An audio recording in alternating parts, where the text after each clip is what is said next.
എൻ്റെ പേര് ഇന്ദു കെ ഗോപി. അത്ര തന്നെ ഹെൽത്തി ആയിരുന്നു ഞാൻ until I was 14 years old. WHO ഇതായിട്ട് ഹെപ്പറ്റൈറ്റിസ് ബി വാക്സിനേഷൻ ക്യാമ്പയിൻ ഉണ്ടായിരുന്നു. അത് മേ ബി അതൊരു ട്രിഗർ ആയിരിക്കാം. ഇപ്പൊ 1999 എനിക്ക് സിംറ്റംസ് സ്റ്റാർട്ട് ചെയ്തിട്ടുണ്ട്. 2007 മാർച്ച് എൻഡിൽ ആണ് എനിക്ക് ഇത് SLE ആണ് എന്ന് പറയുമ്പം ഞാനപ്പോൾ 3rd year പഠിക്കുകയാണ്. കീമോതെറാപ്പി ആണ് സ്റ്റാർട്ട് ചെയ്യുന്നത്. കീമോതെറാപ്പി കേൾക്കുമ്പോൾ ആദ്യം എല്ലാവരും ക്യാൻസർ എന്നുള്ള ഒരു ലേബലിലാണ് നമ്മൾ കേൾക്കുന്നത്. എന്റെ ശരീരം എന്നോട് തന്നെ യുദ്ധം പ്രഖ്യാപിച്ചു.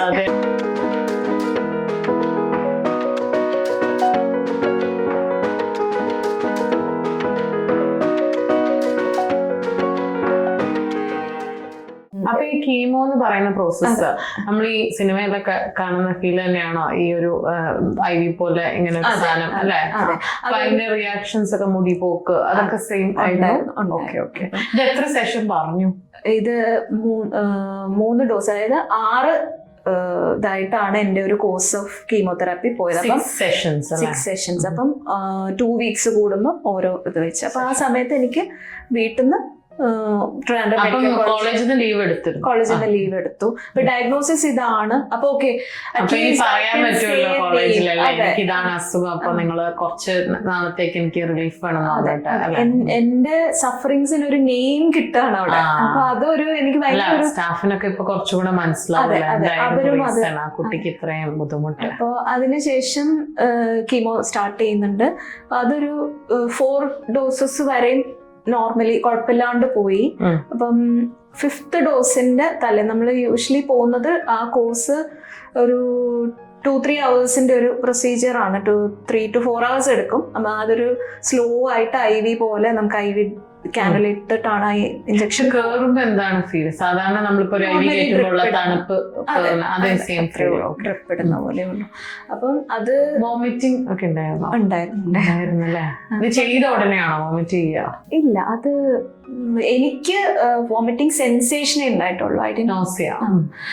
അപ്പോൾ ഇതൊരു 4 മണിക്കൂർ നീണ്ട പ്രൊസീജിയർ ആയതുകൊണ്ടും തലേന്ന് നമ്മൾ പോയിട്ട് റൂം എടുക്കണം. റൂം എടുത്ത് അവിടുന്ന് പിറ്റേ ദിവസം രാവിലെ ഹോസ്പിറ്റലിൽ പോവുക, നമ്മൾ ഇതെടുക്കുക.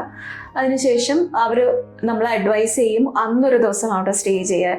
എന്തെങ്കിലും ഒരു അഡ്വൈസ് ഇതുണ്ടാവോ, ഒരു കോംപ്ലിക്കേഷൻ ഉണ്ടാവോ ചെയ്യുക, അല്ലെങ്കിൽ പൊട്ടനോസിയ എന്തെങ്കിലും ഉണ്ടാവുന്നുണ്ടെങ്കിൽ അതൊന്ന് മാനേജ് ചെയ്യാൻ അവിടെ വെയിറ്റ് ചെയ്യണം എന്ന് പറയും. എന്നിട്ട് നെക്സ്റ്റ് ഡേ ആണ് നമ്മൾ പോരാ.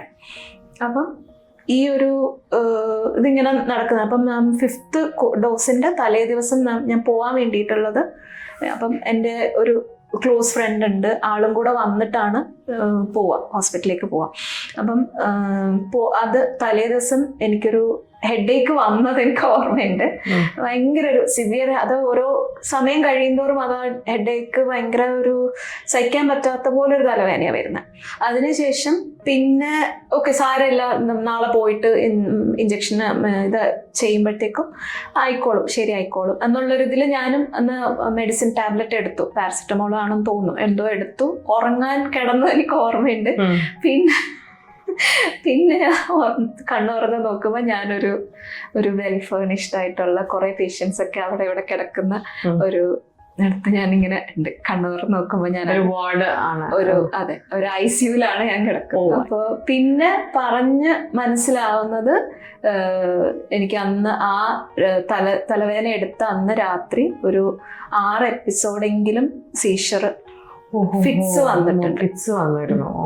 കണ്ടിന്യൂസ്ലി ഇങ്ങനെ വന്നോണ്ടേ ഇരിക്കുന്നു. അപ്പം എൻ്റെ ഫ്രണ്ട് ഉണ്ടായിരുന്നു. അപ്പൊ അവര് ഹോസ്പിറ്റലിലേക്ക് അടുത്തുള്ള ഹോസ്പിറ്റലിലേക്ക് കൊണ്ടുപോയി. പക്ഷെ അവിടുന്ന് മെഡിസിൻസ് എടുക്കുന്നുണ്ട്, കൺട്രോൾ ചെയ്യാൻ പറ്റുന്നില്ല. അങ്ങനെ അവരെന്നെ ആംബുലൻസിൽ പിന്നെ അവിടുന്ന് തന്നെ മാവേലിക്കരയിലല്ലായിരുന്നോ? അതെ.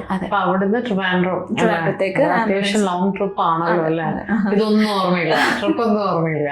അതൊരു ഫണ്ണി ഇൻസിഡന്റ് ഉണ്ട് എന്ന് പറയുമ്പം എനിക്ക് ഈ ഇൻസിഡന്റ് ഒന്നും ഓർമ്മയില്ല. അപ്പൊ അതിനുശേഷം ഒരു 3 days ഞാൻ അൺകോൺഷ്യസ് ആയിട്ട് കിടന്ന് ഞാൻ പിന്നെ എഴുന്നേൽക്കുമ്പോഴാണ് എൻ്റെ ബ്രദറും എൻ്റെ ഫ്രണ്ട് ഉണ്ട്, അവര് പറയുന്നുണ്ട് എന്നെ അറിയോ, എന്നെ മനസ്സിലായോ, ഇങ്ങനെയൊക്കെ ഉണ്ടായി. അതായത് എന്നെ അവിടുന്ന് ആംബുലൻസിൽ കൊണ്ടുപോകും. അപ്പൊ ഇതിന്റെ ഇടയ്ക്ക് ഞാന് ഫസ്റ്റ് ടൈമാണ് ആംബുലൻസിൽ കയറുന്നത്. അപ്പൊ എനിക്ക് കാണണം how it looks like from the ambulance. എങ്ങനെയാണ് റോഡ്, എങ്ങനെയാണ് ആൾക്കാർ, എങ്ങനെയാണ് എന്നുള്ളത് കാണണം. അപ്പൊ ഞാൻ എഴുന്നേക്കുന്നു, ഇതിലൂടെ നോക്കുന്നുണ്ട്. അപ്പൊ എല്ലാരും പെട്ടെന്ന് എന്താ പറ്റിയ അടുത്ത സീഷർ ആണോ എന്ന് വിചാരിച്ചിട്ട് ഇല്ല, ഞാൻ കണ്ടിട്ടില്ല, ആംബുലൻസിന്റെ ഉള്ളിൽ നിന്ന് ഞാൻ വെളിയിലോട്ട് ഇതൊന്നും ഓർമ്മയില്ല. ഇല്ല, ഇതൊന്നും എനിക്ക് ഓർമ്മയില്ല. അപ്പൊ പിന്നെ ഇവര് പറയുമ്പോഴാണ് എനിക്ക് അറിയുന്നുള്ളൂ ഇങ്ങനെയൊക്കെ ഉണ്ടായിന്നും. അവിടെ ചെന്നു, അവിടുന്നും ഡോക്ടേഴ്സ് പറയുന്നത് ഓക്കെ, അറിയിക്കേണ്ടവരെയൊക്കെ അറിയിച്ചോ. ഒരു നിയർ ഡെത്ത് എക്സ്പീരിയൻസ് ആണ് അന്ന് കഴിഞ്ഞതും. ഞാൻ ഐ വാസ് അൺകോൺഷ്യസ് 3 days. ഞാൻ അവിടെ തന്നെ ICU അൺകോൺഷ്യസ്. അങ്ങനെ പറഞ്ഞിട്ടില്ല. അപ്പൊ അതിനുശേഷം ഞാൻ കണ്ണു തുറന്നു. പിന്നെ ഓക്കെ, അപ്പൊ 5th ഡോസ് പിന്നെ അവിടെ നിന്ന് എടുത്തു. പിന്നെ ഡോക്ടർ തന്നെ പറയുന്നുണ്ട് 6th കൂടെ എടുത്ത് 2 weeks അവിടെ തന്നെ സ്റ്റേ ചെയ്ത്, പുറത്ത് വാർഡിൽ അവിടെ സ്റ്റേ ചെയ്തിട്ട് 6th കൂടെ കഴിഞ്ഞ് വീട്ടിലോട്ട് പോയാൽ മതി എന്ന് പറഞ്ഞു. അങ്ങനെ അവിടെ തന്നെ 2 weeks അവിടെ ഉണ്ടായിരുന്നു. അപ്പൊ അതിന്റെ കൂട്ടത്തിൽ ഈ സീഷറിനുള്ള അപ്പോഴത്തേക്കും ബ്രെയിനും കൂടെ അഫക്ട്. ആദ്യം കിഡ്നി ആയിരുന്നു അഫക്റ്റഡ്, പിന്നെ ബ്രെയിനും കൂടെ ഇൻക്ലൂഡ്. ആദ്യം 2003 പറഞ്ഞ ലൂപ്പസ് എന്ന് പറയുമ്പോൾ സ്ഥിരമായിട്ട് അഫക്ട് ചെയ്യുന്ന, ഞാൻ കേട്ടത് വെച്ചിട്ട് ജോയിന്റ്സ് എന്തായാലും അഫക്ട് ചെയ്യുന്നു. നമ്മൾ പഠിക്കുന്നുണ്ടല്ലോ. പിന്നെ ഈ പറഞ്ഞ കിഡ്നി, ബ്രെയിൻ. അപ്പൊ ചേച്ചിക്ക് ഓൾറെഡി ഈ ഒരു ജോയിന്റ് പെയിൻ ഒന്നും പക്ഷെ സ്റ്റാർട്ട് ചെയ്തിട്ടില്ല. മസിൽ പെയിനും ജോയിന്റ് പെയിനും ഉണ്ടായിരുന്നു. അതാണ് ഇതിന്റെ കുറെ നമുക്ക് ആദ്യമൊക്കെ ലീവുകൾ കുറെ അതാണ് ഈ രാവിലെ എണീറ്റ ചിലപ്പോ പൊങ്ങാനൊന്ന് ബുദ്ധിമുട്ടാവും, സ്റ്റിഫ് ആവും, ജോയിന്റ്സ് സ്റ്റിഫ് ആവും, അങ്ങനെയൊക്കെ. അപ്പോ 2003 എനിക്ക് കിഡ്നി ഇൻവോൾവ്മെന്റ് ഒരിക്കൽ വന്നു. 2006 എനിക്ക് വീണ്ടും കിഡ്നി ഇൻവോൾവ്മെന്റ് വരുന്ന കൂട്ടത്തിൽ തന്നെ ബ്രെയിനിലും ഇൻവോൾവ്മെന്റ് ആയി. അപ്പൊ അതിന്റെ അപ്പൊ കീമോ ചെയ്തപ്പം അത് പോയോ? അതാ 5th ഡോസ് എടുത്തു, 6th കൂടെ കഴിഞ്ഞു. 6th കഴിഞ്ഞു, പിന്നെ നമുക്ക് നോക്കാം എന്നുള്ള രീതിയിലാണ് സാർ പറയുന്നത്. അപ്പൊ അതിന്റെ കീമോ ആ ഒരു കഴിഞ്ഞിട്ട് അടുത്ത കൂടെ അത് സ്റ്റോപ്പ് ചെയ്ത് ലാസ്റ്റ് ഡോസ് കഴിഞ്ഞാൽ അടുത്ത മൈക്കോഫെൻലേറ്റ് മൊഫെറ്റിൽ എന്നുള്ള ടാബ്ലറ്റിലേക്ക് അവർ സ്വിച്ച് ചെയ്തു. അപ്പോൾ അത് നടന്നുകൊണ്ടിരിക്കുന്നുണ്ട്. അതിന്റെ കൂടെ ഈ സീഷറിനുള്ള 2 ആന്റി എപ്പിലെപ്റ്റിക്സ് തന്നു. ഫിറ്റ്സിനുള്ള മരുന്ന് 2 ഹെവി ഡോസിലാണ് തന്നത്. അപ്പൊ അത് എനിക്ക് എൻ്റെ 2nd നിയർ ഡെത്ത് എക്സ്പീരിയൻസിലേക്കുള്ളൊരു ഇതായിരുന്നു.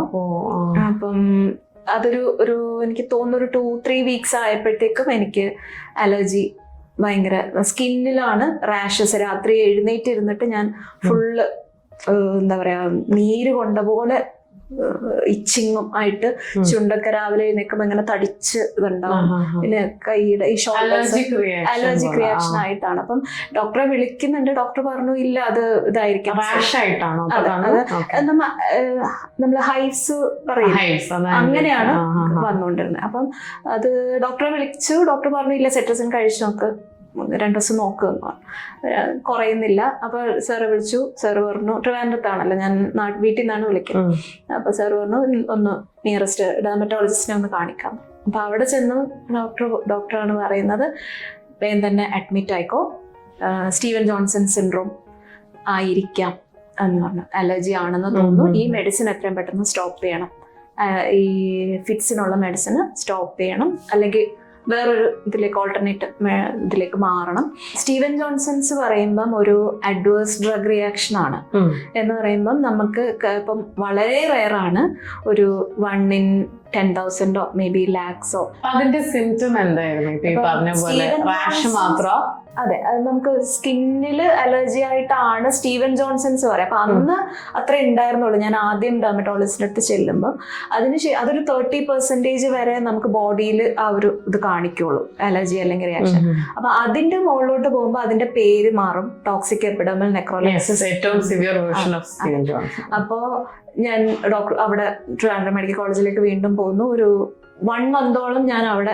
ആ സിവിയറിറ്റി വരുമ്പോ എന്താണ് ഈ റാഷൻ എന്തെങ്കിലും ചേഞ്ച് വരുന്നുണ്ടോ? അതെ, അത് പറയുമ്പോൾ നമ്മുടെ മൊത്തം സ്കിന്ന് മൊത്തത്തിലെ ഒരു എന്താ പറയാ അലർജി വരാണ്. നമ്മളിപ്പോ ചൊറിഞ്ഞ് തടിച്ച് അതങ്ങനെ വന്ന് പിന്നെ അതൊരു ബുള്ളെ പോലെ വെസിക്കിള് പോലെ വന്ന് ബേൺ ചെയ്ത് കഴിഞ്ഞാൽ ഇങ്ങനെ പൊള്ള ഇടുന്നത് കൂട്ട്. അതെ അതെ. പൊട്ടുന്നുണ്ട് എന്ന് പറയുമ്പം അതിപ്പം ഒരു ആ ഡിസീസ് പ്രോഗ്രസ് ചെയ്യുന്നതിനനുസരിച്ചാണ് എന്റെ ഓരോ ഭാഗത്തും പൊള്ളി വരാൻ തുടങ്ങി. അപ്പൊ ഈ ചൊറിയുന്നുണ്ട്. പക്ഷേ ഈ മെഡിസിൻ ഒക്കെ സ്റ്റോപ്പ് ചെയ്തിട്ടും ഇതിങ്ങനെ പ്രോഗ്രസ് ചെയ്തോണ്ടിരിക്കും. അതെ, മെഡിസിൻ മാറിയിട്ടും അത് ഉണ്ടായിരുന്നു. ഇത് പൊള്ളി വരുന്നുണ്ട്. അപ്പം നമ്മൾ പറയില്ല, ഇപ്പം എന്താ പറയാ, ഒരു കനലില് നമ്മൾ ചവിട്ടിയാൽ നമ്മൾ പൊള്ളി നമ്മൾ പെട്ടെന്ന് കാലെടുക്കും.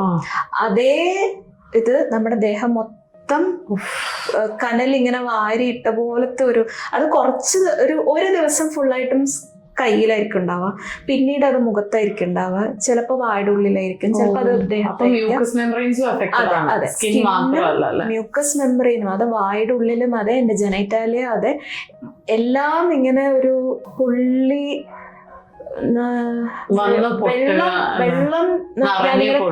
വെള്ളം കോരി ഒഴിക്കാൻ നമുക്ക് പുകയത്തില്ല, ശരീരം മുഴുവൻ പുകഞ്ഞിട്ടുള്ളൊരു.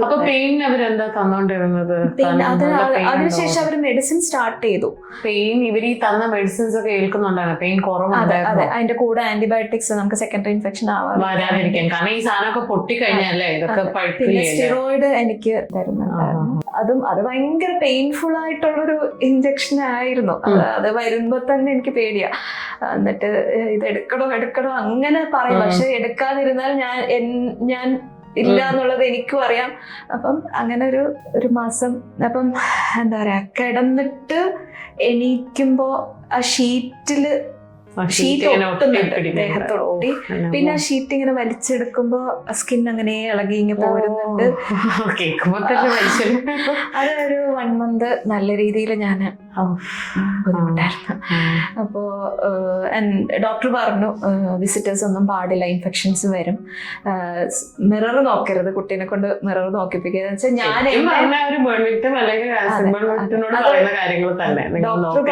ഡോക്ടർ പറഞ്ഞത് 90% മേളില് കുട്ടിക്ക് ബേൺ ഉണ്ട്.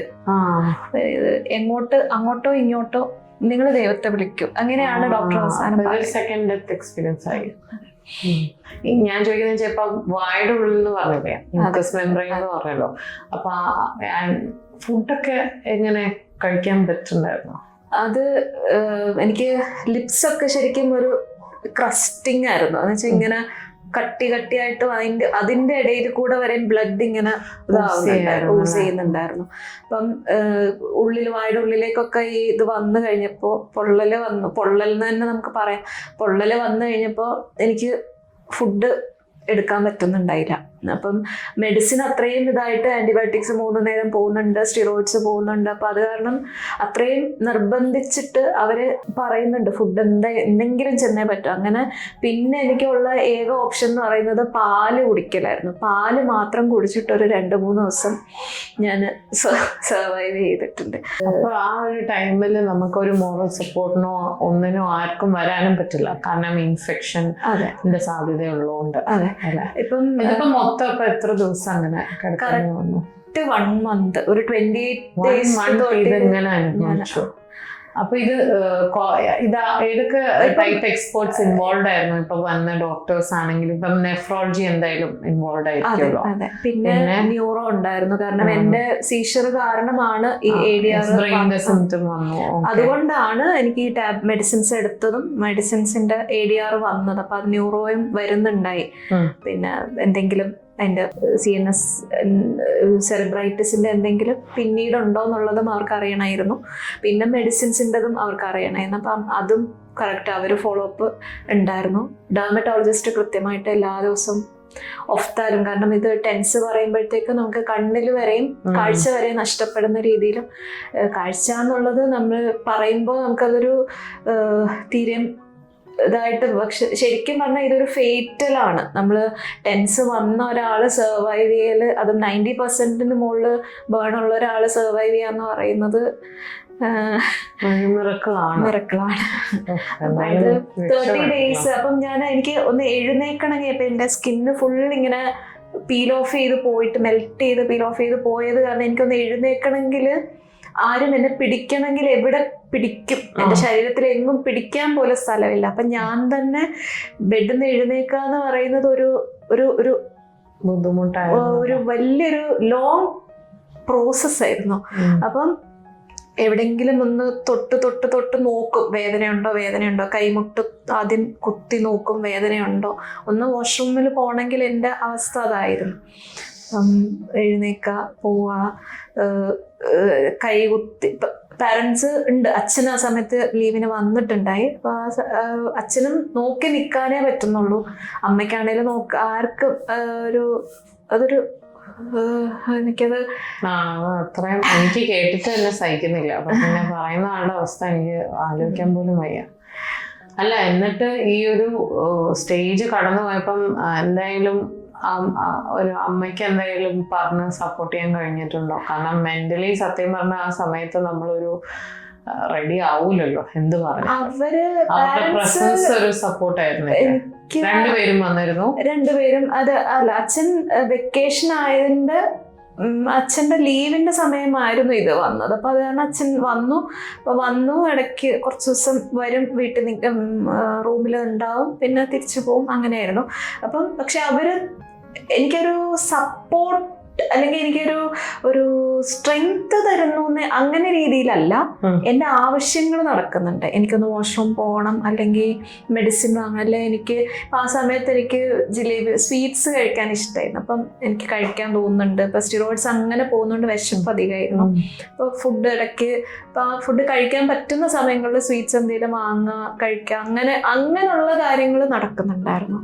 പിന്നെ അച്ഛൻ എനിക്ക് തോന്നുന്നു ഫ്രസ്ട്രേറ്റഡ് ആയിരുന്നു. ബിക്കോസ് അച്ഛൻ കുറേ കാര്യങ്ങൾ ആ സമയത്ത് തന്നെ കുറേ കാര്യങ്ങൾ അച്ഛൻ തന്നെ വീട്ടിലെ അച്ഛൻ്റെ ആ ഒരു അബ്യൂസീവ് ബിഹേവിയർ അവിടെയും എടുത്തു എന്ന് വേണമെങ്കിൽ പറയാം. അവിടുന്ന് തന്നെ ഈ ഒരു വയ്യാത്ത സമയത്തും അച്ഛൻ എന്നെ ഉപദ്രവിച്ചിട്ടുണ്ട്, നല്ല രീതിയിൽ ഉപദ്രവിച്ചിട്ടുണ്ട്. എൻ്റെ മനസ്സ് നല്ലതല്ലാത്തതുകൊണ്ടാണ് ഞാൻ ഇങ്ങനെ അനുഭവിക്കുന്നത് എന്നുള്ളൊരു രീതിയിലാണ് അച്ഛനത് കണ്ടുകൊണ്ടിരുന്നത്. അത് പല പ്രാവശ്യം ഇപ്പൊ ഞാൻ ആ ഒരു എന്താ പറയാ നിയർ ഡെത്ത് എക്സ്പീരിയൻസ് അനുഭവിച്ചുകൊണ്ടിരിക്കുന്ന സമയത്ത് എൻ്റെ മനസ്സ് നല്ലതല്ലാത്തതുകൊണ്ടാണ് ഞാൻ ഇത്രയും അനുഭവിക്കുന്നത് എന്ന് പറയുമ്പം അങ്ങനെ കാര്യങ്ങളും പറയോ? അത് അമ്മോ. എന്നിട്ട് അമ്മ ഒന്നും എതിർത്ത് പറഞ്ഞില്ല? ആളിങ്ങനെ പറയുന്ന കേട്ടിട്ട് അങ്ങനെയൊന്നും ഇല്ല മോളെ എന്നൊന്നും ഇല്ല.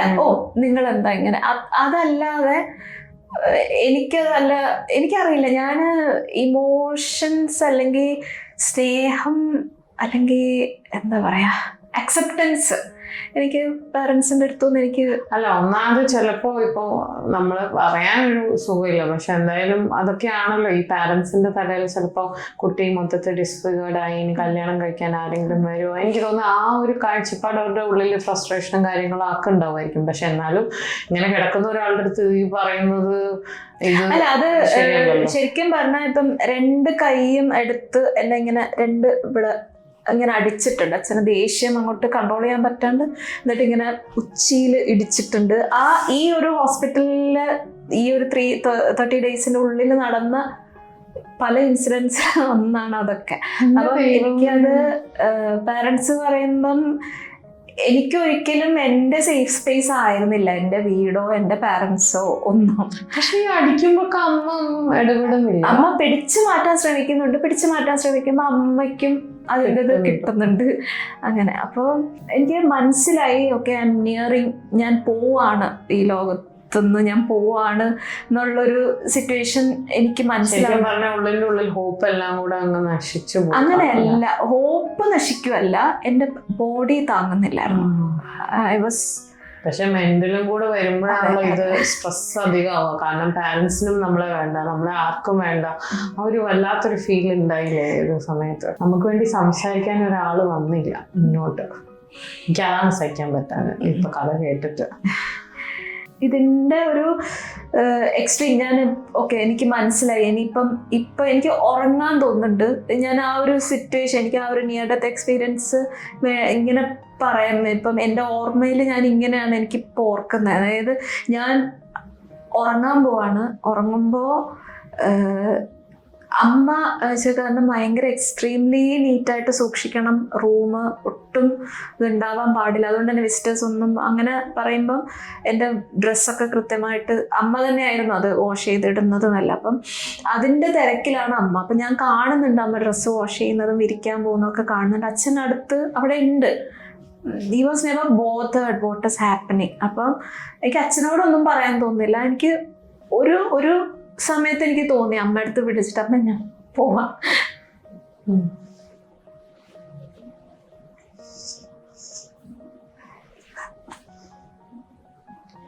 ബേസിക്കലി ആ സമയത്ത് ഓൾറെഡി നമ്മളൊരു ശരീരത്തിന്റെ ഇത് താങ്ങിക്കൊണ്ടിരിക്കുകയാണ്. അപ്പം മെന്റലി നമ്മളെ സപ്പോർട്ട് ചെയ്യാൻ ആളില്ല എന്ന് പറയുമ്പോൾ ഇപ്പം ഈ പറഞ്ഞ പോലെ എനിക്കെന്തായാലും അങ്ങനത്തെ ഒരു സ്റ്റേജ് ആയിരിക്കും.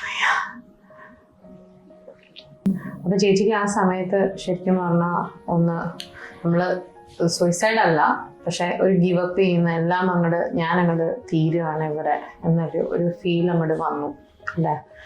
അപ്പൊ അമ്മേടെ അടുത്തൊന്ന് ലാസ്റ്റ് പറയണം തോന്നി പോവാണ് എന്ന് യാത്ര പറഞ്ഞു പോകണമെന്നുണ്ടായിരുന്നു അങ്ങനെ. പക്ഷെ എന്നിട്ടും എന്തിനാ വെറുതെ അപ്പോ അമ്മ അത് ഒക്കെ ഞാൻ തിരിച്ചു വരും എന്നുള്ള പ്രതീക്ഷയിലായിരിക്കാം അമ്മ നിൽക്കുന്നത്. അപ്പൊ എനിക്ക് അവിടെ നിന്ന് അമ്മയുടെ ആ ഒരു പ്രതീക്ഷ കളയണ്ട എന്ന് തോന്നിയിട്ട് ഞാനൊന്നും മിണ്ടിയില്ല.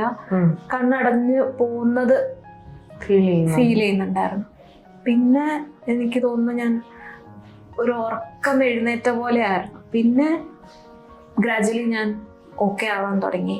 മെഡിസിൻസ് മേ ബി ആയതായിരിക്കാം, അല്ലെങ്കിൽ എനിക്ക് ആ അഡ്വേഴ്സ് റിയാക്ഷൻ്റെത് ഇഫക്റ്റ് കുറഞ്ഞതായിരിക്കാം. ഞാൻ പ്രോഗ്രസ് ചെയ്യാൻ തുടങ്ങി. അപ്പൊ പിന്നീട് അപ്പൊ ആ ഒരു പ്രോഗ്രസ് ചെയ്തിട്ടാണ് നമ്മള് ഡെന്റൽ കോളേജിൽ എത്തുന്നത്. ആ ഒരു സ്റ്റേജിലാണ് ഞാൻ ചേച്ചിനെ കാണുന്നത്. അപ്പൊ ആ ഒരു ഹീലിംഗ് സ്റ്റേജിൽ പിന്നെ ഇതിന്റെ ഈ ഒരു റിയാക്ഷൻ വന്ന സമയത്ത് എന്റെ ഈ നഖങ്ങൾ വരെയും പോയിട്ടുണ്ടായിരുന്നു. ആ 20 നഖങ്ങളും ഇളകി പോയിട്ടുണ്ടായിരുന്നു. അപ്പൊ മൊത്തം നമുക്ക് സ്കിന്നും അല്ല, ഞാൻ ശരിക്കും ഓർക്കുന്നുണ്ട് ചേച്ചിനെ ആക്ച്വലി നല്ല വണ്ണവും ഉണ്ടായിരുന്നു. ചേച്ചിക്ക് ഈ ഒരു ഇതല്ല, എനിക്ക് സ്റ്റിറോയിഡ് എല്ലാം കൂടെ കേട്ടിട്ടായിരിക്കാം എന്റെ ഓർമ്മയിൽ അത്രയും ഭീകരമായ ഒരു രൂപം. ഇപ്പൊ ചേച്ചി എന്റെ മുന്നിൽ ഇരിക്കണ പോലെ അല്ല എന്റെ ഫസ്റ്റ് ആ ഒരു വിഷ്വൽ എനിക്ക് മറക്കാൻ പറ്റില്ല.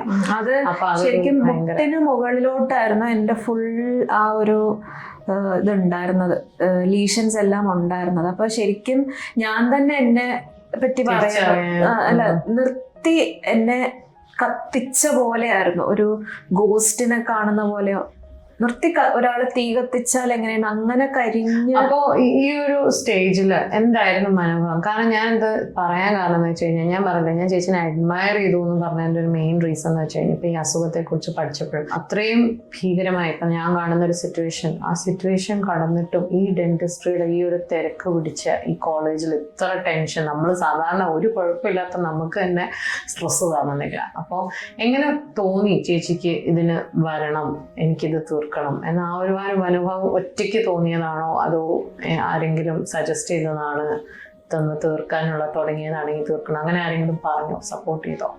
എനിക്ക് സ്റ്റഡീസ് കണ്ടിന്യൂ ചെയ്യണം എന്നുണ്ടായിരുന്നു, എനിക്കത് തീർക്കണം എന്ന് തന്നെ ഉണ്ടായിരുന്നു തുടങ്ങി വെച്ചത്. അതെ അതെ. അപ്പോൾ എൻ്റെ ഡെർമറ്റോളജിസ്റ്റ് ശരിക്കും പറഞ്ഞാൽ എൻ്റെ നെയ്ബറും കൂടെ ആയിരുന്നു. മെഡിക്കൽ കോളേജ് ട്രിവാൻഡ്രത്തെ ഡെർമറ്റോളജിസ്റ്റ് ആണ്, പക്ഷെ എൻ്റെ നെയ്ബറായിരുന്നു നാട്ടില്. അപ്പം ഡോക്ടറെ ഞാൻ ഇത് കഴിഞ്ഞ് ഹോസ്പിറ്റലിൽ നിന്ന് വന്നതിന് ശേഷം ഞാൻ ഫോളോ അപ്പ് പോലെ പോയി കാണാറുണ്ടായിരുന്നു, വീട്ടിൽ പോയി കാണാറുണ്ടായിരുന്നു. അപ്പം മാമാണ് പറഞ്ഞത്, നിനക്കത് തീർക്കണം എന്നുണ്ടെങ്കിൽ നീ ആരെയാ പേടിക്കുന്നേ, നിനക്ക് ഒന്നിനെ പറ്റിയും ചിന്തിക്കാനില്ല, നീ ഒരു മരണം 2 തവണ നീ അതിജീവിച്ച് വന്നതാണ്, നിനക്ക് തീർക്കാൻ നിനക്ക് തോന്നുന്നുണ്ടെങ്കിൽ നീ പോയിട്ട് ചെയ്യണം എന്ന് പറഞ്ഞു. അങ്ങനെ ഡോക്ടറുടെ ധൈര്യത്തിലാണ് ഞാൻ തിരിച്ച് കോളേജിലേക്ക് വരുന്നത്. ഫ്രണ്ട്സിനെ ഫേസ് ചെയ്യുമ്പോൾ എല്ലാവരും ഈ ഒരു കോലത്ത് കാണുമ്പോൾ അല്ലേ അതിൻ്റെയൊക്കെ റിയാക്ഷൻ ഭയങ്കരമായിട്ട്. അത് ശരിക്കും ആ സമയത്തൊക്കെ ഫുൾ സ്ലീവ് ഒക്കെ ഇട്ട് വെച്ചാൽ മറ്റുള്ളവർ എന്നെ കണ്ടിട്ട് ഓക്വേർഡായി ഫീൽ ചെയ്യുന്നതിനോട് എനിക്ക് ബുദ്ധിമുട്ടുണ്ടായിരുന്നു. പക്ഷെ എനിക്ക് എനിക്ക് ബുദ്ധിമുട്ടില്ല.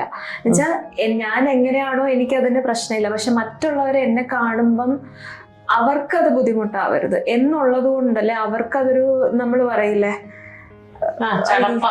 അതെ ആ ഒരു രീതിയിൽ എന്നെ കാണുന്ന അവർക്കൊരു ബുദ്ധിമുട്ടുണ്ടാവരും എന്നുള്ളത് കൊണ്ട് മാത്രം ഞാൻ ഫുൾ സ്ലീവും ഷോളിട്ട് അങ്ങനെയായിരുന്നു ഞാൻ നടക്കുന്നത്. പിന്നെ ശരിക്കും കോളേജിൽ വന്നതിന് ശേഷം എൻ്റെ നമ്മുടെ ആ സമയത്ത് ഹോസ്റ്റൽ വാർഡൻ പോലും എന്നെ തിരിച്ചറിഞ്ഞിട്ടില്ല. നിങ്ങൾ ആരാ ഹോസ്റ്റൽ പ്രെമിസസിന്റെ ഉള്ളിൽ കയറ്റിയത് എന്നോ ഉള്ള രീതിയിലുള്ള ചോദ്യങ്ങളായിട്ടാണ് എന്നെ എതിരേൽക്കുന്നത്. അപ്പൊ ഞാൻ പറഞ്ഞു ഞാൻ ഇന്നാരാണ്, ഇന്ന ബാച്ചാണ് എന്ന് പറയുമ്പോ അയ്യോ ആ ഒരു അല്ല എന്തായാലും ഒരു സംഭവമാണല്ലോ തിരിച്ചു വരവെന്ന് പറയുന്നത്. അല്ല അപ്പം അവര് കോളേജിന്റെ ഭാഗത്ത് എങ്ങനെയാണ് ഇതിനെ ചേച്ചിനെ ഹെൽപ്പ് ചെയ്തത്? കാരണം ഇപ്പൊ ഒരു സിംഗിൾ റൂം തരുമോ അങ്ങനെയൊക്കെ അവർ ചെയ്തോ? കാരണം ഇത് ഈ ഒരു സംഭവങ്ങളൊക്കെ ഹീലിംഗ് സ്റ്റേജ് ആണ്, കംപ്ലീറ്റ്ലി ഹീൽഡ് ഒന്നും അല്ലല്ലോ. അപ്പൊ വേറൊരാളുടെ കൂടെ താമസിക്കാന്ന് പറഞ്ഞാൽ ആ സമയത്ത് നമുക്ക് ചിലപ്പോൾ ഈ വൂണ്ടിനെ കെയർ കൊള്ളിക്കാനും കാര്യങ്ങളൊക്കെ ഉണ്ടല്ലോ. അപ്പൊ നമുക്ക് ഒരു ബുദ്ധിമുട്ടല്ലേ. അപ്പൊ ഒറ്റയ്ക്കാണെങ്കിൽ പക്ഷെ എങ്ങനെ മാനേജ് ചെയ്തു? കാരണം ഇത്ര അധികം പ്രശ്നങ്ങളുണ്ടാവും. അമ്മ കൂടെ നിന്നോ? വേറെ അല്ല ഹോസ്റ്റലിൽ തന്നെ നിന്ന അല്ലേ? അതെ, ഹോസ്റ്റലില് എനിക്ക് അവര് സെപ്പറേറ്റ് ഒരു സിംഗിൾ റൂം തന്നു. കാരണം എനിക്ക് കുളിക്കുന്നതിന് മുമ്പ് മെഡിസിൻ അപ്ലൈ ചെയ്യാനുണ്ടായിരുന്നു, കുളിച്ചതിന് ശേഷം മെഡിസിൻ. അലോപ്പതി തന്നെയാണ് ഫോളോ ചെയ്യുന്നത്? അതെ അല്ലേ. പിന്നെ ഞാൻ നേരത്തെ പറഞ്ഞ നമ്മുടെ സീനിയർ ചേച്ചിയുടെ അമ്മ എനിക്കൊരു എണ്ണ കാച്ചി തന്നിട്ടുണ്ടായി. അതും ഞാൻ കൊണ്ടുവന്ന് കുളിച്ചതിന് ശേഷം ഞാൻ അതും കുളിക്കുന്നതിന് മുമ്പ് അപ്ലൈ ചെയ്ത് ഒരു 1 മണിക്കൂർ ഇരുന്ന് അതൊക്കെ ആണെന്ന് തോന്നുന്നു. ആ ഒരു മാർക്സ് ഒക്കെ കുറച്ച് വേഗം തന്നെ ഹീൽ ചെയ്യാൻ തുടങ്ങിയിട്ടുണ്ട്. മാർക്സ് കുറച്ചൊരു വ്യത്യാസം വരാൻ തുടങ്ങിയിട്ടുണ്ടായി. പക്ഷെ അത് കുറെ കാലം ഞാൻ ചേച്ചി ഒന്നും തോന്നരുത്. നമ്മൾ ഇത്ര ഡീറ്റെയിൽസ് ചോദിക്കുന്നത് എന്താണെന്ന് വെച്ച് കഴിഞ്ഞാൽ ഇത് അനുഭവിക്കുന്ന ആൾക്കാർ, ഇതിപ്പോ കണ്ടുകൊണ്ടിരിക്കുന്ന ആൾക്കാരിൽ എത്ര പേർക്ക് ലൂപ്പസ് ഉണ്ടെന്നും അവർ ഏതൊക്കെ സ്റ്റേജിലാണ് ഇത് കാണുന്നതെന്നും നമുക്ക് അറിയത്തില്ല. അപ്പോൾ ചേച്ചി ചിലപ്പോൾ ഈ പറയുന്ന സിംറ്റംസ് അവർക്ക് ഭയങ്കര ഹെൽപ്ഫുൾ ആയിരിക്കും. ഇങ്ങനെയൊക്കെ വരാം, ഇങ്ങനെയൊക്കെ വന്നാലും ഇതൊക്കെ നോർമലാണ്, ഇതൊക്കെ ഇങ്ങനെ സംഭവിക്കുമെന്ന് പറയുമ്പോൾ അവർക്ക് ചിലപ്പോൾ ഒരു എൻകറേജ്മെന്റ് ആയിരിക്കും. അതായിരിക്കും ഞാനിങ്ങനെ ചോദിക്കുന്നത്. അത് ലൂപ്പസ് ഞാൻ പറഞ്ഞ പോലെ ഒരു ഏത് അസുഖത്തിനെ മിമിക് ചെയ്യുന്ന സിംറ്റംസ് കണ്ടുപിടിക്കാൻ കുറച്ച് പാടാണ്, ബുദ്ധിമുട്ടാണ്. പല അസുഖങ്ങളെ മിമിക് ചെയ്യുന്ന ഒരു അസുഖം ആയതുകൊണ്ട് തന്നെ അത് ഇന്നതാണെന്ന് നമുക്ക് ആദ്യം തന്നെ മനസ്സിലാവില്ല. ഇപ്പൊ എൻ്റെ ഒരു കേസിൽ തന്നെ 7 വർഷം എടുത്തു ഡയഗ്നോസ് ചെയ്യാൻ ഇന്നതാണെന്ന്. പിന്നെ അത് ആ ഒരു ടൈം പീരീഡ് ആയിരുന്നു 2007. അപ്പോൾ ഈ ഒരു സമയത്ത് പിന്നെ ഡെന്റിസ്ട്രി കുഴപ്പമില്ലാതെ പോയി. പിന്നെ എനിക്കൊരു ഡൗട്ട് എന്ന് വെച്ചാൽ ഇപ്പൊ ഇത്രയും ലേറ്റ് ആയി തിരിച്ചു വന്നു, ജൂനിയേഴ്സിന്റെ കൂടെയാണ് ഇരിക്കുന്നത്, സ്വന്തം ബാച്ച് പാസ് ഔട്ട് ആയപ്പോൾ ബുദ്ധിമുട്ടായിരുന്നില്ലേ? നിങ്ങളെല്ലാരും ഒരുമിച്ച് കയറി വന്നു, ഒരേ ഡ്രീംസോടെ, ഒരേ ഇതല്ലേ. അപ്പൊ ആ ഒരു ടൈമില് എന്തായിരുന്നു ബേസിക്കലി? ഇപ്പം ഞാൻ തിരിച്ചു വന്ന് ഞാൻ കയറുന്നത് ജോയിൻ ചെയ്യുന്നത് നിങ്ങളുടെ ബാച്ചിലാണ്. 2006 ബാച്ചിന്റെ കൂടെയാണ് ഞാൻ 4th ഇയർ പാർട്ട് 1 ഞാൻ വരുന്നത്. ശരിക്കും പറഞ്ഞാൽ കോളേജിൽ എൻ്റെ ബാച്ച്മേറ്റ്സ് ഇറങ്ങി പോകുന്നത് എനിക്ക് ഒരു നിസ്സഹായാവസ്ഥയായിരുന്നു. ഒരേ ആഗ്രഹങ്ങളും സ്വപ്നങ്ങളും ഒക്കെ ആയിട്ട് വന്നിട്ട് ബാക്കി എല്ലാവരും പോയി. ഭയങ്കര ഡിഫിക്കൽട്ട് ആയിട്ടുള്ള ഒരു സ്റ്റേജ് ആയിരുന്നു. അവർ പോകുന്നത് എനിക്ക് കണ്ടോണ്ട് നിൽക്കാനേ പറ്റുള്ളൂ, അവരൊന്നും ചെയ്യാനില്ല. അപ്പോൾ എൻ്റെ മെൻ്റൽ ഹെൽത്ത് ഭയങ്കര ഇതായിരുന്നു. അപ്പോൾ കോളേജിൽ നിന്ന് നല്ല രീതിയിൽ എനിക്ക് സപ്പോർട്ട് തന്നിട്ടുണ്ട്. അത് ഞാൻ എന്താ പറയുക, ഡെൻ്റൽ കോളേജ്, ബാബസിലസ് ഡെൻ്റൽ കോളേജ് എൻ്റെ ഈ ഒരു ഡിസീസ് സ്റ്റേജിൽ എത്രത്തോളം എന്നെ സപ്പോർട്ട് ചെയ്തിട്ടുണ്ട് എന്നുള്ളത് എനിക്ക് വേർഡ്സിൽ എക്സ്പ്രസ് ചെയ്യാൻ പറ്റുന്ന അല്ലെങ്കിൽ അതിലും ഉപരിയായിട്ട് അവരെന്നെ എല്ലാ രീതിയിലും ഹെൽപ്പ് ചെയ്തിട്ടുണ്ട്. ഇപ്പം ഈ ബാച്ച് പാസ് ഔട്ടായി അവരുടെ കോൺവൊക്കേഷൻ കഴിഞ്ഞ് അവർ പോയിക്കോട്ടെ, അതിനുശേഷം ഞാൻ വന്ന് ജോയിൻ ചെയ്യാം. ഓക്കെ, അത് സമ്മതിച്ചു. അത് അവരെന്റെ മെന്റൽ ഹെൽത്തിനും അത്രയും ഇമ്പോർട്ടൻസ് കൽപ്പിച്ചു. അതൊരു വലിയ കാര്യമാണ്. കാരണം അങ്ങനെ ഒരു ശരിക്കും ഒരു എന്താ പറയുക ഫിസിക്കൽ സിംറ്റം ഇല്ലാതെ നിങ്ങൾ വെറുതെ ലീവ് ഇത്ര തന്നെ വൈകിയിലെ കോഴ്സ് അങ്ങനെ ഒന്നും അവര് പറയാതെ അവർ ഈ ഒരു ചാൻസ് തന്നു.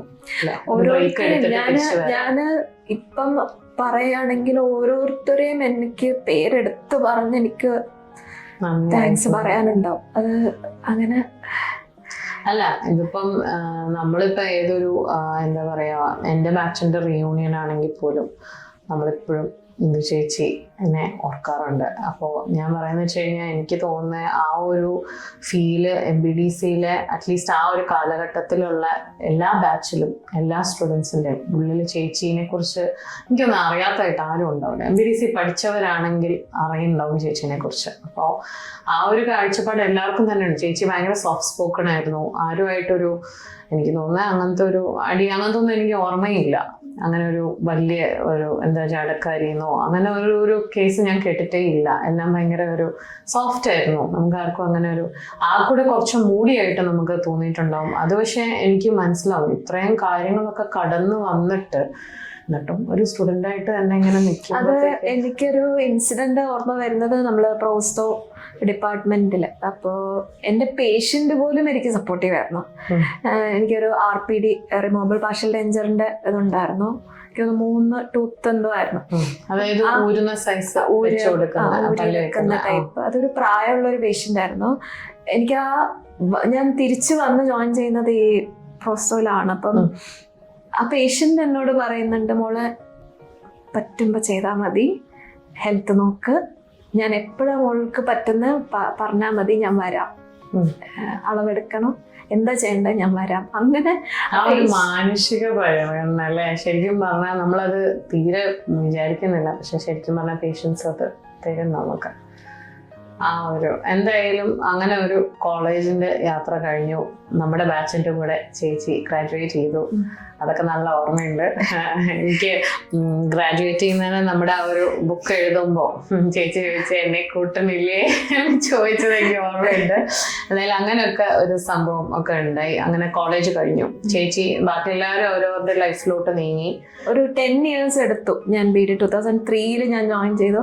2013 ഫെബ്രുവരിയിലാണ് ഞാൻ കോൺവൊക്കേഷൻ കഴിഞ്ഞിട്ട് 10 years. അതെ, അതിന്റെ ഇടയിൽ കുറെ കാര്യങ്ങൾ. അപ്പോ പെർസിവിയറൻസ് ആ വാക്ക് എന്നോട് പറഞ്ഞു തരുന്നത് നോറയാണ്. എന്നെ പറ്റി ആ ബുക്കിൽ എഴുതുമ്പോ നോറ എഴുതിയ വാക്കാണ് അത്. എന്റെ മനസ്സിൽ ശരിക്കും പറഞ്ഞാൽ ഉള്ളിന്റെ ഉള്ളിൽ ഞാൻ പറഞ്ഞില്ലേ ഭയങ്കരമായിട്ട് അഡ്മയർ ചെയ്ത ഒരു ക്യാരക്ടർ. ഞാൻ ഒരു ലൈഫിൽ നമ്മളിങ്ങനെ ഒരാളെ മീറ്റ് ചെയ്താൽ ഒരിക്കലും മറക്കില്ല. ഞാൻ എൻ്റെ ലൈഫിലെ ഓരോ ഡിഫിക്കൽട്ട് സ്റ്റേജിലൂടെയും പോകുമ്പോഴും ഞാൻ ചിന്തിക്കുന്നത് വെച്ച് കഴിഞ്ഞാൽ ചേച്ചിയെ പോലെ ഒരാൾ ജീവിക്കുന്നു, പിന്നെ എനിക്കാണോ ബുദ്ധിമുട്ട്. ഞാൻ അങ്ങനെ ശരിക്കും പറഞ്ഞാൽ കുറെ കാലം കൊണ്ടുവന്നിട്ടുണ്ട് മനസ്സിൽ. അതുകൊണ്ട് എനിക്ക് ആക്ച്വലി തീരാത്ത നന്ദിയുണ്ട് ചേച്ചിയോട്. ചേച്ചിയുടെ ലൈഫ് എനിക്കൊരു എന്താ പറയാ, നമ്മള് ഡാർക്ക്നെസ്സിലിരിക്കുമ്പോൾ നമുക്കൊരു ലൈറ്റ് ആയിട്ട് ചേച്ചി എനിക്ക് എൻ്റെ ലൈഫിൽ എന്തായാലും ഇരുന്നിട്ടുണ്ട്. അപ്പൊ ഞാൻ ചോദിക്കുന്ന വെച്ചപ്പോൾ നമ്മൾ എങ്ങനെയായാലും ഇത് കഴിഞ്ഞ് ഇറങ്ങി ഡെന്റൽ ക്ലിനിക്ക് പോയവരുണ്ട്, അങ്ങനെ പല വഴിക്ക് പോയിട്ടുണ്ട്. അപ്പൊ ചേച്ചി ഡെന്റൽ ക്ലിനിക് ആണോ ചൂസ് ചെയ്തത് അതോ പഠിപ്പിക്കാൻ കയറുന്നതായിട്ടാണോ ചൂസ് ചെയ്തത്? ഇല്ല, ഞാന് എനിക്ക് ക്ലിനിക്ക് തുടങ്ങണം എന്ന് എനിക്ക് ആഗ്രഹം ഉണ്ടായി. ഓക്കെ. അപ്പോൾ അതിന്റെ ഭാഗമായിട്ടാണ് ഞാൻ പിന്നെ 1-2 ക്ലിനിക്സിലെല്ലാം പോയി ജോലിക്ക് കയറി. പക്ഷെ അവിടെയൊക്കെ എനിക്ക് ഹെൽത്ത് പ്രശ്നം വീണ്ടും വന്നു. അപ്പം ഇതിൻ്റെ ഇടയിൽ കോളേജിൽ നിന്നും അങ്ങനെ ഒരു ഇൻസിഡൻറ്റ് ഉണ്ടായി. ഒരു പേഷ്യൻറ്റിൻ്റെ അടുത്തുനിന്ന് എനിക്കൊരു ഇൻഫെക്ഷൻ വന്നു. അത് കുറച്ച് ബുദ്ധിമുട്ടായിരുന്നു. അപ്പം ഈ ഒരു ടൈമിലാണ് ഞാൻ എൻ്റെ എറണാകുളത്ത് ഒരു റൂമറ്റോളജി സ്പെഷ്യലിസ്റ്റ് വന്നിട്ടുണ്ടായിരുന്നു, പുതിയതായിട്ട് പ്രാക്ടീസ് തുടങ്ങിയത്. അപ്പം അവിടെ ഞാൻ അങ്ങോട്ടേക്ക് മാറി. അപ്പം അതിന് ശേഷം എൻ്റെ സ്റ്റിറോയിഡ്സ് അത്രയും വർഷം കഴിച്ചുകൊണ്ടിരുന്ന സ്റ്റിറോയിഡ്സും സ്റ്റോപ്പ് ചെയ്യുന്നുണ്ട്. 2012 സ്റ്റോപ്പ് ചെയ്തു. അപ്പം അതിനുശേഷം ഈ ഇൻഫെക്ഷൻസ് വരാൻ തുടങ്ങി. പേഷ്യൻസിൻ്റെ അടുത്തുനിന്ന് ഇവിടുന്നൊക്കെ എനിക്ക് ഇൻഫെക്ഷൻ പ്രോണായിരുന്നു. അപ്പോൾ ഡോക്ടറോട് ഞാൻ പറയുന്നുണ്ട്, എൻ്റെ കൺസേൺ പറയുന്നുണ്ട്, എന്താ ചെയ്യുക. അപ്പോൾ ഡോക്ടർ പറഞ്ഞു, നീ ഡെന്റിസ്ട്രി മറക്ക്, നീ ബുദ്ധിമുട്ടിയാണ്. ഇത്രയും കഷ്ടപ്പെട്ട് 10 കൊല്ലം പഠിച്ചിട്ടല്ലേ അങ്ങ് മറന്നേക്കെന്നൊക്കെ പറഞ്ഞു കഴിഞ്ഞാൽ എന്താ അല്ലേ. അതെങ്ങനെ എനിക്കത് ആലോചിക്കാൻ പോലും വയ്യ. എനിക്കാണെങ്കിൽ എന്തെങ്കിലും ടച്ചിങ് ഡെന്റിസ്ട്രി വേണം എന്നുള്ളൊരു കാഴ്ചപ്പാടുള്ള ഒരു വ്യക്തി. എനിക്ക് അത് കംപ്ലീറ്റ്ലി വിടാനൊക്കെ. അപ്പോൾ ശരിക്കും പറഞ്ഞാൽ ഞാൻ അന്ന് ഒരു ഇനി എന്ത് ഒരു സ്റ്റക്കായ ഫീൽ ഇല്ല. അപ്പം പേഷ്യൻസിന്റെ അടുത്ത് പോയാൽ എനിക്ക് ഇൻഫെക്ഷൻ വരുന്നുണ്ട്. അപ്പം എനിക്ക് മുന്നോട്ട് പോകണം, ജീവിക്കണം. അപ്പം എനിക്കൊരു ഏർണിംഗ് വേണം. അതൊരു ഭയങ്കര ഒരു ഇതായിരുന്നു. അപ്പൊ അതിനുശേഷം അങ്ങനെയാണോ ഈ പബ്ലിക് ഹെൽത്ത് എന്ന ഒരു കൺസെപ്റ്റിലോട്ട് വരുന്നത്? അല്ല. അതിനുശേഷം അമ്മയാണ് എനിക്കിതൊരു ന്യൂസ് പേപ്പറിലൊരു ആർട്ടിക്കിൾ വരുന്നത് ഞാൻ കാണുന്നു. What after BDS, other options after BDS and MBBS എന്നുള്ളൊരു ആർട്ടിക്കിൾ വരുന്നുണ്ട്. അതിൽ 2 ഓപ്ഷനാണ് എനിക്ക് ചെയ്യാൻ പറ്റുന്നത്, അതായത് ഡയറക്റ്റ് പേഷ്യൻ്റ് എക്സ്പോഷർ ഇല്ലാണ്ട് ചെയ്യാൻ പറ്റുന്നത്. ഒന്ന് PhD-യും, അതായത് നമുക്ക് MBBS ഉം BDS ഉം കഴിഞ്ഞ ഒരാൾക്ക് ഡയറക്റ്റ്ലി PhD-ക്ക് JRF ക്വാളിഫൈഡ് ആയാൽ കയറാൻ പറ്റും. അപ്പോൾ ആ JRF ക്വാളിഫൈ ചെയ്യണം. അത് ഒരു ഓപ്ഷനാണ്. രണ്ടാമതുള്ളതാണ് ഈ പബ്ലിക് ഹെൽത്ത് എന്നുള്ള ഒരു ഓപ്ഷൻ. അങ്ങനെ ഈ 2 ഓപ്ഷൻ. അപ്പം ഡെന്റിസ്ട്രിയിൽ നിന്ന് ഞാൻ കംപ്ലീറ്റ്ലി മാറുകയാണ്, സ്വിച്ച് ചെയ്തു. അപ്പം പിന്നീട് ഓക്കെ, എന്നാൽ എനിക്ക് PhD ചെയ്യണം, ശരി അങ്ങനെയെങ്കിൽ അങ്ങനെ എന്നുള്ളൊരു രീതിയിലാണ് ഞാൻ പിന്നെ JRF-ൻ്റെ കോച്ചിങ്ങിന് വേണ്ടിയിട്ട് ഞാൻ പോകുന്നുണ്ട്. അപ്പം അത് പോയി ഒരു 6 months ശരിക്കും പറഞ്ഞ ഒരു ഇൻറ്റൻസ് ട്രെയിനിങ് തന്നെയാണ്. കാരണം നമ്മൾ ബോട്ടണി, സുവോളജി, എക്കോളജി എല്ലാം പഠിക്കുന്നുണ്ട്. അപ്പോൾ അതിനകത്തുനിന്ന് ഡിഗ്രിക്ക് ഒരാള് ഓരോ സബ്ജക്റ്റും 3 വർഷം പഠിക്കുന്നത് നമ്മൾ എല്ലാം കൂടെ ഈ 6 മാസത്തിലാണ് നമ്മൾ പഠിക്കുന്നത്. അപ്പോൾ അതൊരു നല്ലൊരു ഇൻറ്റൻസ് ഇതായിരുന്നു. അപ്പോൾ അത് എനിക്ക് ബ്രെയിന് പ്രശ്നമായി. ആ ഒരു എന്താ പറയുക, കുറേ നേരം ഫോക്കസ്ഡ് ആയിട്ട് ഇരിക്കുന്നത് എനിക്ക് ബ്രെയിനിന് താങ്ങാൻ പറ്റുന്നില്ലായിരുന്നു. ബ്രെയിനിന് വീണ്ടും അപ്പൊ അടുത്തൊരു ട്രിഗർ പോയിന്റിലേക്ക് എത്തി. അപ്പൊ ആ ഒരു 6 months-ന്റെ ഇത് എനിക്കൊരു ശരിക്കും പറഞ്ഞാൽ അത് എന്താണെന്ന് ആദ്യം മനസ്സിലായിട്ടില്ല. ഒരു മാസത്തോളം സിംറ്റംസ് കാണിക്കുന്നുണ്ട്. കണ്ണ് ബ്ലേർഡ് ആവുന്നു, എനിക്ക് വിഷൻ ബ്ലേർഡ് ആവുന്നുണ്ട്. ആ ഒരു 1 hour-ഓളം ഞാനിങ്ങനെ ആബ്സെൻസേഷൻ എന്ന് വേണമെങ്കിൽ ആ ഒരു രീതിയിൽ ചുറ്റും എന്താ പറയുന്ന ആൾക്കാർ ഉണ്ട്, പോകുന്നുണ്ട് എന്നൊക്കെ അറിയാം, പക്ഷെ ഫോക്കസ് ചെയ്യാൻ കഴിയുന്നില്ല. ആൾക്കാർ എന്താ പറയുന്നത് എനിക്ക് മനസ്സിലാവുന്നില്ല, കോംപ്രിഹെൻഡ് ചെയ്യാൻ പറ്റുന്നില്ല. അപ്പോൾ അതൊരു 1 hour-ഓളം അത് അങ്ങനെ നിൽക്കും. എനിക്ക് കുട്ടികൾ പറയുന്ന മനസ്സിലായി. ലഞ്ച് ബ്രേക്ക് ടൈമിലാണ് അത് എപ്പോഴും വരിക. എന്നിട്ട് പിന്നെ നെക്സ്റ്റ് ഒരു ആഫ്റ്റർനൂൺ സെഷനിലേക്കും എനിക്ക് കുറേ നേരം ഒന്നും മനസ്സിലാകുന്നുണ്ടാവില്ല. പിന്നെ വീട്ടിൽ ഹോസ്റ്റലിൽ ചെന്നതിന് ശേഷമായിരിക്കും പിന്നെ ഒന്നൊരു ഇതാവുന്നത്. പക്ഷെ ഞാൻ അതെനിക്ക് കോപ്പപ്പ് ചെയ്യണമെങ്കിൽ കുറേ നേരം വീണ്ടും എഫേർട്ട് എടുക്കേണ്ടി വരും. അപ്പോൾ അതെല്ലാം കൂടെ എനിക്ക് വീണ്ടും പ്രശ്നമായി. അപ്പോൾ പലയിടത്ത് പോയി ബ്ലഡ് വിഷൻ ആണ്. അപ്പം ഒഫ്താൽ പലയിടത്തും പല അരവിന്ദ് ഐ ഹോസ്പിറ്റൽ എറണാകുളം, തമിഴ്നാട് ഒരു ചെയിന്, അവിടെയൊക്കെ പോയി. അപ്പം അവിടെ നിന്നൊന്നും കണ്ടുപിടിക്കാൻ പറ്റിയിട്ടില്ല. അവസാനം വീണ്ടും വന്ന് ഷെന ഡോക്ടർ പറഞ്ഞിട്ടാണ് ഇവിടെ എല്ലാ അഫ്താലിന് കൺസൾട്ടേഷന് പോയതൊക്കെ. പക്ഷെ അതിനുശേഷം വീണ്ടും തിരിച്ചു വന്നു. അപ്പോഴത്തേക്കും എനിക്ക് ഈ JRF-ൻ്റെ എക്സാമിൻ്റെ ടൈമുമായി. ഒരു 10 days എടുത്തു. പക്ഷെ അപ്പോഴും MRI-ലൊന്നും ടെസ്റ്റിലൊന്നും ഒന്നും കാണിക്കുന്നില്ല. Clinically it was diagnosed as occipital സീഷ്യസ്. ഓക്സിപിറ്റൽ ലോബ്, അതായത് നമ്മുടെ വിഷനെ കൺട്രോൾ ചെയ്യുന്ന ലോബ്, ബ്രെയിനിന്റെ ഓക്സിപിറ്റൽ ലോബിന് വരുന്ന സീഷ്യസ് ഫിക്സ് ആയിട്ട് അവിടെയാണ്. അപ്പം അതിന് പിന്നെ കോഴ്സ് കംപ്ലീറ്റ് ചെയ്യാൻ പറ്റിയോ? ലാസ്റ്റ് 10 days ആണ്. ഒരു കോമ്പറ്റേറ്റീവ് എക്സാം ആണ്. അക്രോസ് ഇന്ത്യ ആൾക്കാർ മുഴുവനും PhD-ക്ക് വേണ്ടിയിട്ട് അപ്പിയർ ചെയ്യുന്ന ഒരു എക്സാം ആണ്. അപ്പം ഇതിന്റെ ഒരു 10 days മുന്നേ ആണ് ഞാൻ ഹോസ്പിറ്റലൈസ്ഡ് ആയി. ഇന്നതാണ് കണ്ടുപിടിച്ചു. പിന്നെ തരുന്നത് എനിക്ക് മറ്റു 2 മെഡിസിൻസ് പണ്ട് കഴിച്ചത് കഴിക്കാൻ പറ്റില്ല. കാരണം എനിക്ക് ആ അലർജി അഡ്വേഴ്സ് ഡ്രഗ് റിയാക്ഷൻ വന്നിട്ടുള്ളത് കൊണ്ട്. അപ്പൊ എനിക്ക് വേറൊരു മെഡിസിൻ ആണ് തരുന്നത്. അപ്പൊ അത് കംപ്ലീറ്റ്ലി ഇങ്ങനെ ഡ്രൗസിയാണ്, ഫുൾ ഡ്രൗസിയാണ്. പക്ഷെ മെഡിസിൻ എടുക്കാണ്ടിരിക്കാൻ പറ്റില്ല. പിന്നെ ഞാൻ അങ്ങനെ ഡ്രൗസി ആയിട്ട് വന്നാണ് എക്സാമും എഴുതുന്നത്. ഒരു 3 marks-ന് എനിക്ക് ആ JRF ക്വാളിഫൈ ചെയ്യാൻ പറ്റിയിട്ടില്ല. അപ്പം അതൊരു ഇത്രയൊക്കെ അനുഭവിച്ചിട്ട് 3 marks-നെ പോയിട്ടുള്ളൂ. 3 marks പോയിട്ടുള്ള. അപ്പോ അത് പക്ഷെ ശരിക്കും പറഞ്ഞാല് എൻ്റെ വാട്ട് നെക്സ്റ്റ് എന്നുള്ളൊരു ചോദ്യത്തിന്റെ ഉത്തരമായിരുന്നു അവിടെ സ്ട്രൈക്ക് ഔട്ട് ചെയ്തു പോകുന്നത്. അപ്പൊ വീണ്ടും അതൊരു ഇനി എന്ത് എന്നുള്ളൊരു. അല്ല, അപ്പൊ ഈ സ്റ്റേജിലൊക്കെ പാരന്റ്സ് ആക്റ്റീവായിട്ട് ഹെൽപ്പ് ചെയ്യുന്നുണ്ടോ? ഈ കണ്ണിന് ഈ പ്രശ്നമൊക്കെ വന്നപ്പോ? ഇല്ല, അച്ഛൻ ഒന്നിനും എവിടെയും, ഈവൻ എന്റെ കോൺവൊക്കേഷന് പോലും അച്ഛൻ വന്നിട്ടില്ലല്ലോ.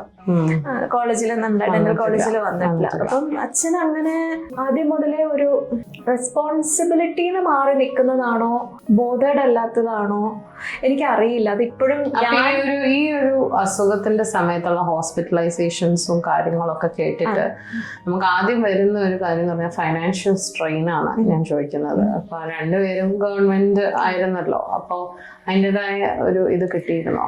ഇപ്പൊ എനിക്ക്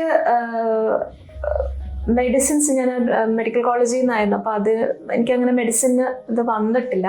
പിന്നെ പുറത്തുനിന്ന് വാങ്ങുന്ന മെഡിസിൻസ് ആണ് മോസ്റ്റ് ഓഫ് ദ മെഡിസിൻസ് അവർ തന്നെ അവിടെ നിന്ന് സപ്ലൈ ചെയ്യുന്നുണ്ട്. അല്ലാതെ വരുന്ന പുറത്തുനിന്ന് വരുന്ന മെഡിസിൻസ് ആണെങ്കിൽ അമ്മ അത് റീഇംബേഴ്സ്മെന്റ് സെൻട്രൽ ഗവൺമെന്റ് ആയതുകൊണ്ട് അമ്മയ്ക്ക് അത് റീഇംബേഴ്സ്മെന്റ് കിട്ടുന്നുണ്ട്. ഒരു പ്രാവശ്യം അച്ഛനും റീഇംബേഴ്സ്മെന്റ് എടുത്തത് എനിക്ക് ഓർമ്മയുണ്ട്.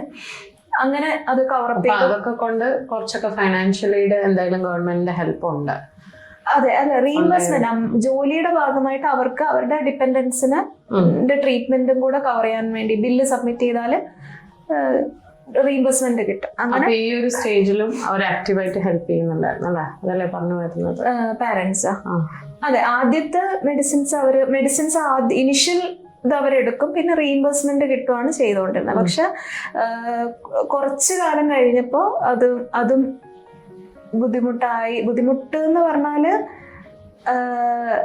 എനിക്ക് ഇന്നത് ആണ് എൻ്റെ അടുത്ത ട്രീറ്റ്മെന്റ് എന്ന് പറയുമ്പോൾ അത് നമുക്കിപ്പം നമ്മൾ അച്ഛനും അമ്മയും പറയുന്ന ഹോസ്പിറ്റലിൽ അവൈലബിൾ അല്ലാത്തൊരു ടെസ്റ്റ് ഉണ്ടെങ്കിൽ അതെനിക്ക് ചെയ്തേ പറ്റുള്ളൂ എന്നുള്ളൊരു സിറ്റുവേഷനും ഉണ്ട്. ബിക്കോസ് അതെൻ്റെ സർവൈവലിനെ അല്ലെങ്കിൽ മനസ്സിലായി അതിനെ ബാധിക്കുന്ന ഒരു വിഷയമായതുകൊണ്ട് ഞാൻ എങ്ങനെയും അത് ചെയ്യണം എന്നുള്ളൊരു ഇതില് ഞാൻ ആ സമയത്തൊക്കെ നല്ല രീതിയിൽ എനിക്ക് വിഷമം ഉണ്ടായിട്ടുണ്ട്. പാരന്റ്സ് അത് നിനക്കത് ഗവൺമെന്റ് ഹോസ്പിറ്റലിൽ കാണിച്ചാൽ മതി, അവിടെ കിട്ടുന്ന ട്രീറ്റ്മെന്റ് നീ എടുത്താൽ മതി എന്ന് പറയുന്നിടത്തുനിന്ന് അപ്പൊ എനിക്ക് എൻ്റെ ക്ലോസ് ഫ്രണ്ട് ഞാൻ പറഞ്ഞ ഇടയ്ക്ക് ഹോസ്പിറ്റലിൽ കൊണ്ടുപോകാൻ വേണ്ടിയിട്ട് വരുന്ന ഒരു ഫ്രണ്ട് ഉണ്ട്. ആള് എന്നെ കുറെ സപ്പോർട്ട് ചെയ്തിട്ടുണ്ട് ട്രീറ്റ്മെന്റിന്റെ ഭാഗമായിട്ടും, പിന്നെ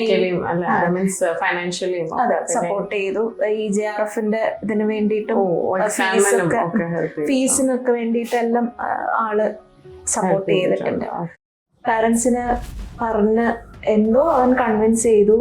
ഫുള്ളായിട്ടും അവരെ കൊണ്ട് വിൽപത്രം എഴുതിപ്പിച്ച് ഫുള്ള് അവകാശം അവന്റെ പേരിലേക്കാക്കി കംപ്ലീറ്റ്ലി എന്നെ അവിടുന്ന്.